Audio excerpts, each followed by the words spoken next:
नमस्कार. आज आपण 21, 22 आणि 23 मार्च रोजी साजरे केले जाणारे महत्त्वाचे दिवस ट्रिक्सच्या स्वरूपात बघणार आहोत.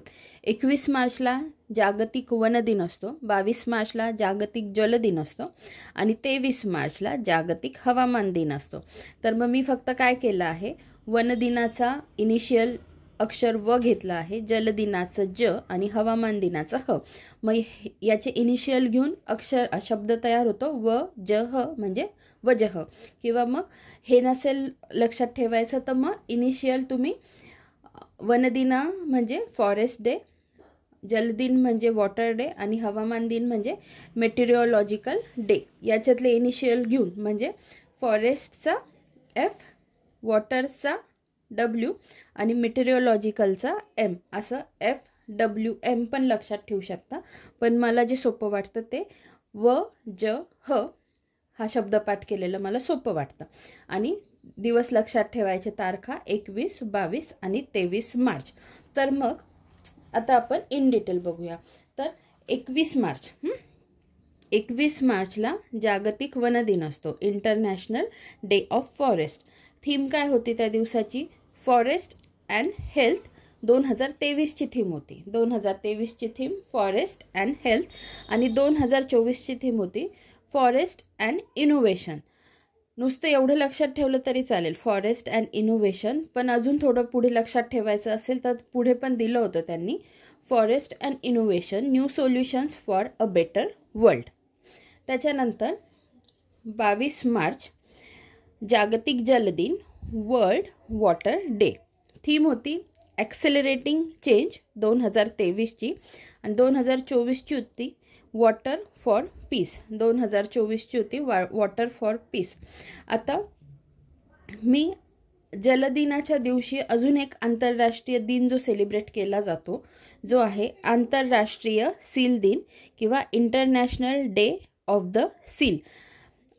हा जो दिवस असतो हा सेलिब्रेट केला जातो. तो मी वेगळ्या रंगात इथे लिहिलेला आहे. ते लिहिण्याचं कारण याच्यासाठी असं आहे कारण हे लक्षात ठेवायला सोपं जाईल. कारण आंतरराष्ट्रीय सील दिन, तुम्ही सील हे जे आहे म्हणजे सील जो आहे तो तुम्ही गुगलवर सर्च करू शकता. पाण्यात राहतो तो, पाण्यात म्हणजे समुद्रात, जमिनीवर आणि बर्फावर असं राहणारा आहे. तर मग खातो काय तो? तर फिश खातो, असं बरीच माहिती दिली. आता मी इतकी माहिती नाही काढत बसली.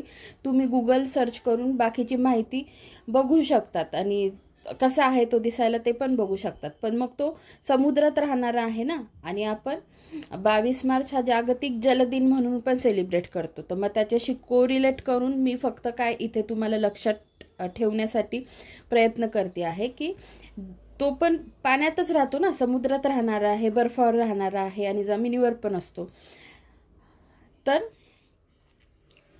समुद्रात राहतो त्यामुळे पाण्यात राहतो, म्हणजेच मग आंतरराष्ट्रीय सील दिन हे 22 मार्चच्या अनुषंगाने लक्षात ठेवायचं. 22 मार्चला जागतिक जल दिन आणि त्याच्यानंतर आंतरराष्ट्रीय सील दिन पण त्याच दिवशी, असं कोरिलेट करून लक्षात ठेवायचं. समजलं असेल मला काय म्हणायचं आहे. त्याच्यानंतर 23 मार्चला काय आहे? जागतिक हवामान दिन, वर्ल्ड मेटेरिओलॉजिकल डे. थीम काय आहे 2023ची? The future of weather, climate and water across generations. 2023ची. आणि 2024ची थीम काय आहे? At the frontline of climate actions. आणि WMO म्हणजे वर्ल्ड मेटेरिओलॉजिकल ऑर्गनायझेशनची स्थापना कधी झाली आहे ती पण लक्षात ठेवा. 23 मार्च 1950ला. तसंही 23 मार्च आपण काय सेलिब्रेट करतो आहे? जागतिक हवामान दिन सेलिब्रेट करतोय. आणि ती संघटना पण कधीची स्थापन आहे? 23 मार्च 1950. इथे आपल्याला साल लक्षात ठेवणं गरजेचं राहील. ठीक आहे. त्यामुळे ह्या सगळ्या गोष्टी एकमेकाला कोरिलेट करून टेक्स्टच्या स्वरूपात आपण लक्षात ठेवायच्या.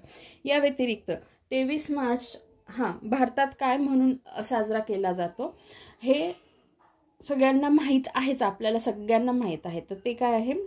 शहीद दिन म्हणून 23 मार्च हा दिवस भारतात शहीद दिन म्हणून साजरा केला जातो. 23 मार्च 1931ला ब्रिटिश सरकारने स्वातंत्र्य सैनिक भगतसिंग, राजगुरू व सुखदेव यांना फाशीची शिक्षा दिली होती आणि त्यांच्या स्मृतीप्रित्यर्थच किंवा त्यांना आदरांजली म्हणून किंवा